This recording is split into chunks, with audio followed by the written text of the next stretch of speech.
is your relationship with time? Are you wired and tired, stressed and overwhelmed, busy and going nowhere? Or just want to scale your business? Welcome to Take Back Time with your host, Penny Zenker. Penny focuses on books, strategies, tools, and tips to help you work smarter and approach your time more strategically. As a result, you can have more energy, focus, and get more done in less time. Be more efficient and effective. Get ready to take back time. Hello and welcome to Take Back Time. My name is Penny Zenker and I'm your host. And I tell you this every time that I'm really looking for and looking around and making sure that we have some of the best people on this show. I look for guests who can really add value to your life and help you to work smarter. So Deb Lee is here today and I'm excited to have her. She's a certified professional organizer, speaker, Evernote certified consultant, and the woman behind Allison Lee LLC. And she's a self-subscribed appaholic. Some of you can relate, I'm sure. She's also a digital productivity coach, which helps small business owners and company founders master the leverage technology to increase productivity. So Deb, without further ado, welcome and tell us about Deb. Well, thank you for having me. I love being here and I love talking about productivity. So I am one of those people that likes to put productivity with technology. I know some people have a little bit of a difficult relationship with tech and with apps, but I like to find ways to have the tech help us to do the things that we need to do, to maybe add a little bit of automation so that we can focus on the things that we should be focusing on instead of trying to figure out the tech. So that's kind of my approach to why productivity though for you? Like what's your background that, you're a professional organizer? Yep. And, so what makes you love and be passionate about helping people to be more productive or helping yourself to be more productive? So as a professional organizer when I started, I would help people organize their stuff. I would organize their physical things in their offices and in their homes because that clutter would often impact, you guessed it, their productivity. They wouldn't be able to manage their household. And a lot of times I was getting questions about how do I handle my time? So it was stuff and time just kept coming up. And then as my life changed, I sort of pivoted and sort of changed directions just ever so slightly. So I don't do the physical stuff anymore. And I just sort of really focus in more on the productivity. The physical stuff comes up if I'm working with a client where I go into their office and we're talking productivity, but we're resetting their desk because oftentimes the desk it's the hub, right? It's the hub of the main space. It's where you sit or stand, depending on the kind of desk you have. Right. And if that is cluttered, or if you have too many things there, or if you don't have it laid out the way that works for you and your brain and your work style, then it can impede you. So it may not be the main part of what I do anymore, but it sort of comes up every so often. But time management, how to use your time, how to save time. It's funny, we talk about time like it's this tangible thing. You can't hold it. And like we can control it, like time management. Why do we even use that expression? We are not managing time. There's 24 hours a day and it will get by no matter what you do. It's still going to go tick on. So it's still going to be the same, but you can manage your energy. I talk about that a lot. Right? I agree with that. Precisely. Manage your energy, manage your peak times. When you have the afternoon crash. I am not an afternoon person. If you want me to do it really well, talk to me at 6 a.m, 7 a.m, send it to me. I will be blazing. 3 o'clock, 4 o'clock. I'm good, but not as good at 7 o'clock. So knowing yourself and your own vibes and sort of what your rhythm is. Some people have, maybe they're night owls, and that's okay too. So managing the energy, managing your peak moments, and using tools. I think using the tools that just work for you. It shouldn't be cookie cutter. So I like apps, but maybe you need paper notebook, to write down what you need. So it just depends on who you are. Right. Before we go into some of the tools and solutions there, I want to talk just another couple points about this energy management piece. Yes. Because also it's, you talked about in the morning, right? You can get a lot more done. I know for me, and maybe you can expand upon this, like for me, it's also different types of work at different times. So like I'm great because I need concentration. Like I've got that energy to concentrate in the morning so that I can do like content creation or research. But I really like to fill my afternoons with interacting with people. Like that brings me energy. So at times when I might tend to be lower energy, I do those activities that boost my energy. And that makes a lot of sense to know when the difficult work, when you need to tackle that harder, sort of mentally heavy stuff. For me, that's still morning. Right. It has to be, major in the morning. The content creation, the writing, putting the thoughts together.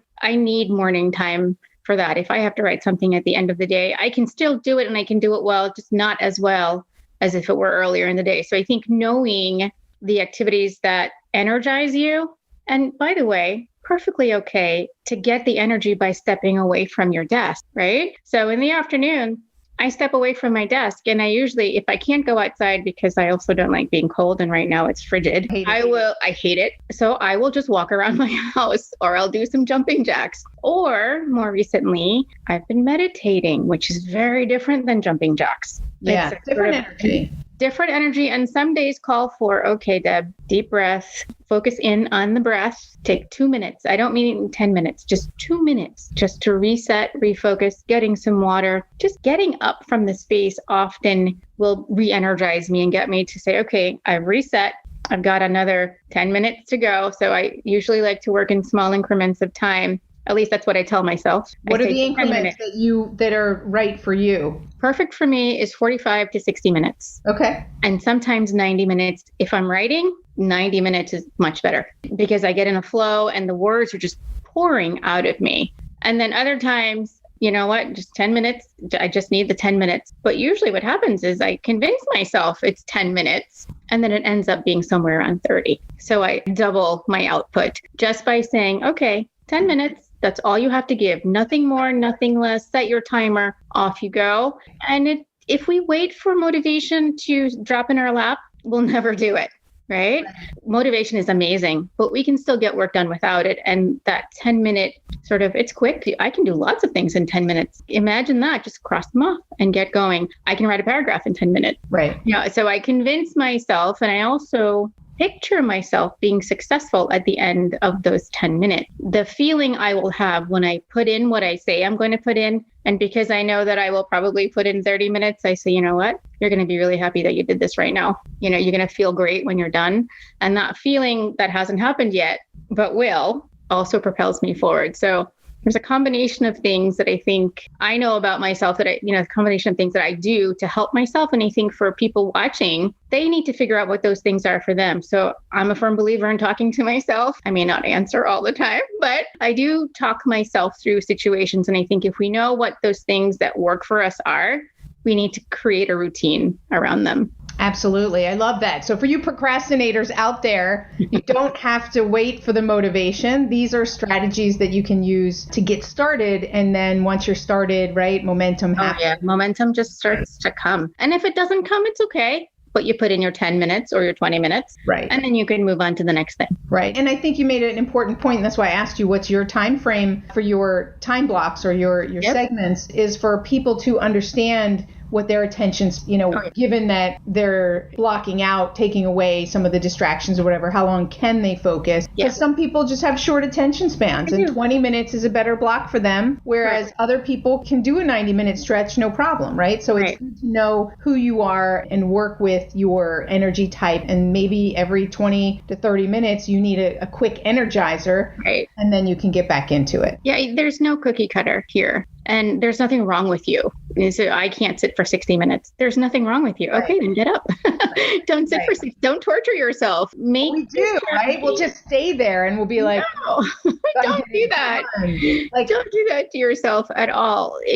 Use the tools that you have, but make the tools work for you. Make the strategies work for you. Don't try to fit yourself into them. If you have to fit yourself into them, maybe you need a different strategy, one that really syncs with you. So that takes some trial and error, of course. You may be testing a few things and really testing them for a while to see if they work or not. And then, really building a solid routine. So that's really what we're trying to do, right? Build productivity habits that stick, that work. So, yeah, absolutely. Yeah. Absolutely. And you mentioned something earlier also of, those breaks, right? Those breaks are important, and give yourself permission to take those breaks, because without those breaks, we don't realize that our energy is, hits that peak and then, and then starts to go down. And we just, it's kind of like that frog that slowly boils in the warm water. we have to know ourselves and really make ourselves go for the breaks. I mean, I love the fact that these watches now, they'll, my watch will beep and tell me to get up. And sometimes it's just a matter of changing the environment too, right? Do you find, I love that. Yeah. Like, sometimes I just work better at the kitchen table and sometimes I work better in my office. Like I need to mix it up. I love to mix it up too. I mean, so right now I'm in my basement. And I'm here because, I'm on a video call with you today and, it's bright and airy down here, but it's also really cold. So I can't be here for very long. I've got a heater off to my left, I have my whole setup, and then I'll go upstairs and I'll work in my office, which right now, to be honest, is a complete wreck because I was just planning a birthday party for my kiddo, right? So all of her stuff is in my office. So then I'll move myself over to the kitchen counter and I'll stand. Some days I need to be upright. So just know that just because the strategy works today doesn't mean that it's going to work tomorrow, because tomorrow is a different day. You may be tackling something different that requires that sort of movement or shift in environment. Back when we could all go off to the local cafe and work, which I used to do all the time. Yeah. I love that. I love the hum of people talking. I can't hear what they're saying, but I hear them. There's this hum. I hear plates. I hear dishes. I've got my coffee and I know I can go get some, good eats if I have to. And I'm in a zone and I loved that. So try to recreate that now is a little trickier, but Well, actually, did you know that you can play different audios, right? You can go on to like Spotify or forget what it is, the FM one where they have specific channels that you can just for that, like coffee shop. And it's just Pandora. Background coffee shop noise. Yeah. So I love all of that. So I think play around with it. And just because today you're not in that vibe, okay. I think we beat ourselves up way too much. We probably get a lot more done than we realize, but we also have that negative talk happening. And I'm guilty of it too. So it's not that I'm perfect. It's just I have a few more tools that perhaps are at my disposal. And I, again, talk to myself a lot. And I say, well, 10 minutes is better than 0 minutes, right? So use whatever those things are and know yourself, know your own sort of rhythm and how you best work and work with that. Don't try to change. That's my personal opinion anyway. Yeah, I like that. Yeah. So I want to ask you, a lot of people, they think in terms of, like a shortcut, like what, I want to get the results and I want to get it fast, right? So I've been asking the guests to share their favorite shortcut. Like if you just have one thing that makes everything easier for you, maybe it's an app, maybe it's a way of thinking, maybe it's something you tell yourself. What would your shortcut be? I don't know that it's a shortcut, but it has become a habit. And that is just planning ahead. Just a little bit of, and I don't mean, a 10-page production. I mean, okay, what do I have coming up the next day? How much can I accomplish right now? And just taking 10 minutes to just look ahead, look at my next day, look at my calendar. I'm using a digital calendar, so that helps. I can do some searching. If I need to, I can use a keyword that will cut down on my, sifting through a paper calendar. So for me, that works. But it's that last maybe 5 to 10 minutes of the evening before of just looking ahead, not just at the next day, but then also maybe a little bit beyond. So I'm prepared. And I find that when I don't do that, I miss things like appointments, or I'm thinking, wait a minute, is there something coming up? And there's that nagging feeling, which I don't like. Yeah. So it's just awful. Like there's something looming that doesn't feel good. So I make a point of every night, I check my calendar for the coming day, and then I look just another day or so beyond that to see what's next. I do have a to-do list that I like to keep. That's on paper, by the way. I love paper to-do lists. Ew, I don't know why. I also come back to paper. So I'm an app girl. I love apps. You want to talk apps? We'll talk apps forever. But we're going to talk apps. I love this notebook. I can take pages out and I can remove them and rearrange them. I write down my to-dos. I cross them out. I feel like a rock star. Paper. But if I have an appointment, that's digital. Mm-hmm. Right. So again, you work with what you have. But yeah, for me, it's just a little bit of preparation the night before. So it's not a shortcut. It's a habit, but it's a quick one because I'm not a shortcut, right? I mean, in the context of like, it takes you a couple minutes. Yeah. And by doing that, it creates efficiency for those days that you're doing it, right? So that is correct. And it's something that I do every night. And to make sure that I do it, I actually have a repeated reminder in my phone that says, check your calendar. Because there are days when you are just going and going and going. And the end of the day is here. And when it's really hectic, you sometimes lose sight of those things that ground you, your routines. And so I build in the backup to the mental memory break, the sort of I'm stressed today and I've forgotten to do something. And I just have a reminder that says, okay, check your calendar. Just look at it. You don't have to do anything. Just look at it. And if you're looking at it, then you'll figure out what you have to do the next day. Do you have to be prepared? I knew what time I had to be here today. I showed up. I was ready, that because I checked my calendar the night before. So I'd say just 5 or 10 minutes at the end of the day. So let's talk about apps a little bit, because people love apps. And I do want to put this out there for everybody who's listening. A tool is not going to solve all of your problems. It's a thinking process. Tools do really help, but I just want to make sure that people are aware that you have to also step back and look at your approach and see which tools are going to fit. Absolutely. You. Not that they get too hung up on that. Oh, please. So before you even look at an app or download an app, figure out why you need it and figure out if you need it, because maybe you don't. Your friend tells you this app works for him or her. That's great, but they're different than you are. Right. Can you look at it? Can you test it? Absolutely. But why do you need it? So I like telling people to figure out what is it that you're trying to solve.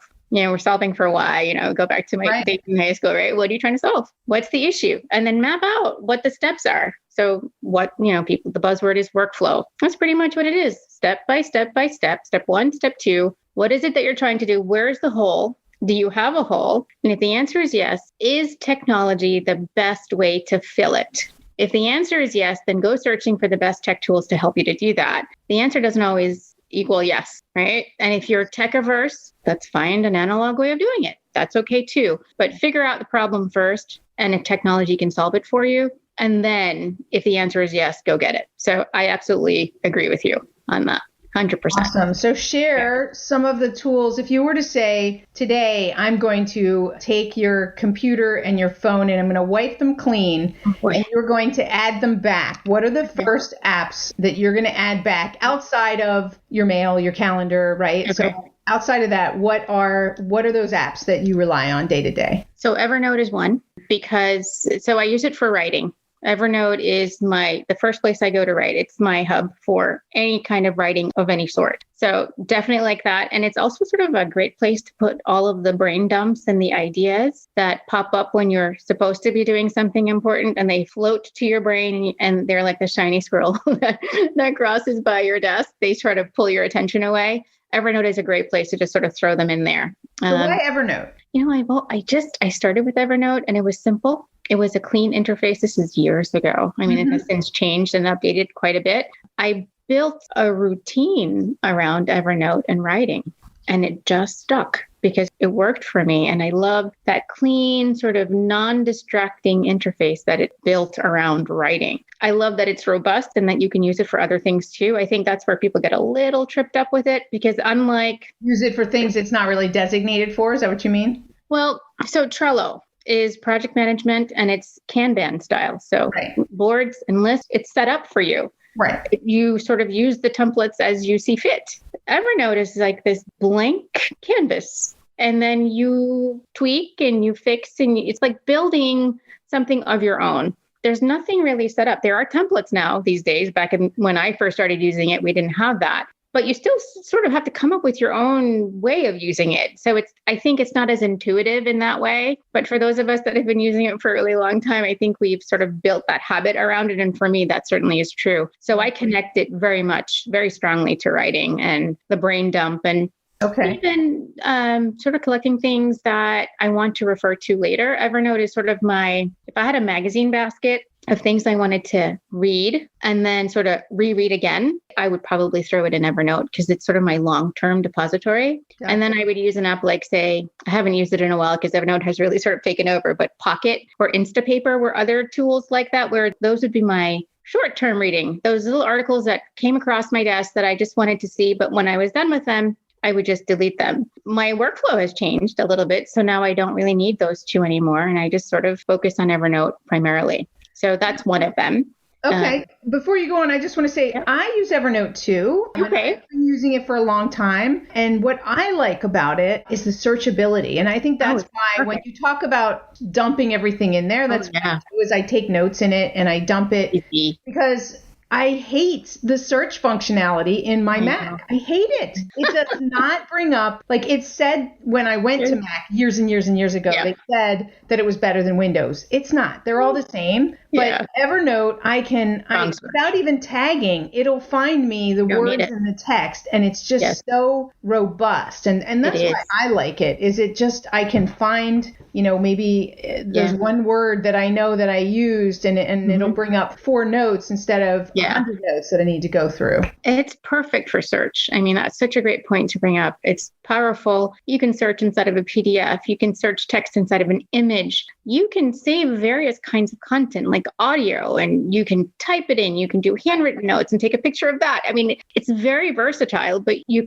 kind of need to know how you want to use it for it to really be effective. And I think that's where other tools like, say, Trello sometimes, because, it comes already ready. It's prepared, and you sort of use you use the interface that you get. So again, find the one that works best for you. But yeah, Evernote search is amazing. Just really good. So what are some of the other tools that you would add in first? I like AnyDo. It is a task manager. What I like about it, when I first started using it, I used it with a friend and colleague. We were doing a talk together, and there were certain parts of the talk that we were both responsible for. So she was using it. Hey, Kim, shout out to Kim Oser. She then assigned me inside of AnyDo a task. And when I checked it off, she got pinged. And so I was like, this is amazing. I loved it. This was before, I started using Basecamp and some of those other tools. But this one was just really a nice way to collaborate with someone else on something very specific. And I wouldn't have to, and she didn't either. She didn't have to ask me, did you do this or did you do that? It was just obvious because she would be notified whenever I did. So I loved it for that purpose. It also has a personal feature that I love, which is a grocery list. And it's just a standard list that I just keep recreating. And you can check things off. So when you check it off, it gets a line right through it. I love that. It's not the same as writing it, but close enough. So I love that grocery list, and I'm able to organize. I know this sounds really silly, but for my brain, I love to organize. Come on. I just do. I love organizing. So it's by aisle, by type of item, produce, pantry items. I can do that, and I love it. And it works well with my brain. So AnyDo would be one that I would absolutely put right back there. So calendar, Evernote, AnyDo. One more. I'm going to say not necessarily productivity, but Twitter. Okay. And I say Twitter because in this time of COVID, where I don't see people as much as I could in the past, I'm able to maintain contact with folk and also meet new people. And I found, I'd say probably over the last 6 months, Twitter has just been really great for conversation. So when I'm taking a break, I can have that conversation. So Twitter, because I know Twitter can be a time suck, I use Twitter as my reward. I do my 10 minutes, my 20 minutes, my 90 minutes. Twitter is my reward, right? So I have to put in the work first so I can have the conversation. But I'd say for something kind of fun, which I do think also helps with your productivity, you can't be all the time going, I would put Twitter in there. Awesome.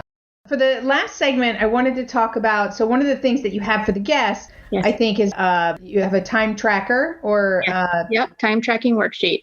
Time tracking worksheet. So let's talk about time tracking and why should people time track? And, let's start there. Yeah. So, sometimes we know that we need to improve our quote unquote management of time or how we use our time. And sometimes you don't quite understand what it is that's taking our attention away. Because that's basically what it is. When you're using time, you use it for a purpose. And if you sit down at your computer to start writing, and then Twitter is up on the screen, and then you notice that your attention is just sort of, squirrel, squirrel, you're moving away. Some people aren't aware of where the time goes. Sometimes you feel really busy. And at the end of the day, you were exhausted, but you're not quite sure what you've gotten done. I think everybody can relate to that. We can all relate to that, right?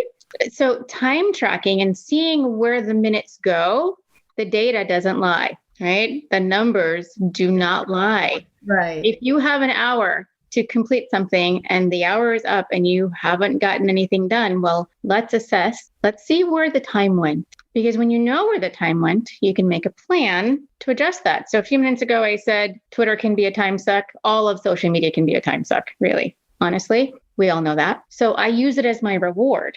That's my strategy. So I can't get to that till I do this. Mhm. But if you don't know that it's Twitter, maybe it's Facebook, maybe it's someone who calls, maybe it's the dishes in the sink. If you work from home and you can't stand seeing dishes in the sink, Right. hello, that's me.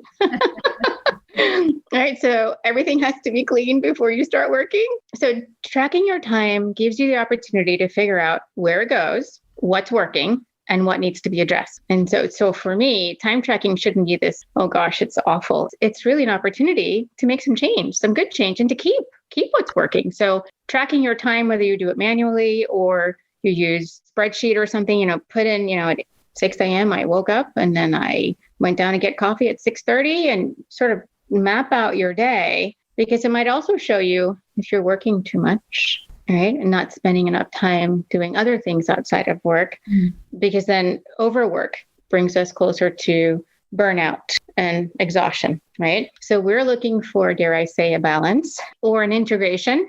I prefer that word. I don't think balance is the right word. You want to be able to have a nice integration of work and life, so that you're not overdoing it in any one area, and that you're not overdoing it at work and sort of just keeping yourself frazzled, because then you can't be productive. So time tracking. It comes back to managing your energy, right? We're full circle around, all but of it's it. really about Yeah. managing your energy. Absolutely. Absolutely. So yeah, track the time, look at where it goes. Absolutely. Great. So what's that link that they can go to, and how can they get more information about you and your services and maybe some videos and things that you've got? Sure. So I can be found just about everywhere on the web at Allison Lee. My website is dallisonlee.com. I'll give you the link so that you can put it in the show notes for that time tracking worksheet. I also have a free download on my website that they can take a look at for, you guessed it, apps, productivity apps. Okay. So yes, everywhere online, I am Allison Lee. Awesome. So you've got a free time tracking worksheet, and you've got all your favorite apps that are listed. I've got my top 5 downloads. So top 5 apps, if you wanted to take your company online or to be productive online, there are 5 apps that I think everybody needs to have. So that's also a free download on my website. Fantastic. Thank you so much for being here, Deb. It was a lot of fun and really informative. Oh, thanks for having me. Pleasure to be here. And thank you all for being here. So I hope you took some notes and you wrote down some tips, and really what we're looking for from each one of these episodes that you're listening to is, if you find one thing, just one thing that's going to help you to improve the way you approach how you do your work or your play, something that helps you to think differently and to be more productive in what you're doing, that's our goal. And with that, you should be able to take back time, whether that means, work less, or whether it means work smarter, or whatever it means to you. That's our mission here, is to help you to be more productive and to get to your goals faster. So thank you so much for supporting the show. Make sure that you're going and you're checking us out on YouTube and all the different locations that we've got access to. And make sure you subscribe, because not just, and you can comment, and also make sure that you're here for the next episode. It's every Friday we release a new episode. So my name is Penny Zanker, and this is Take Back Time. We'll see you in the next episode.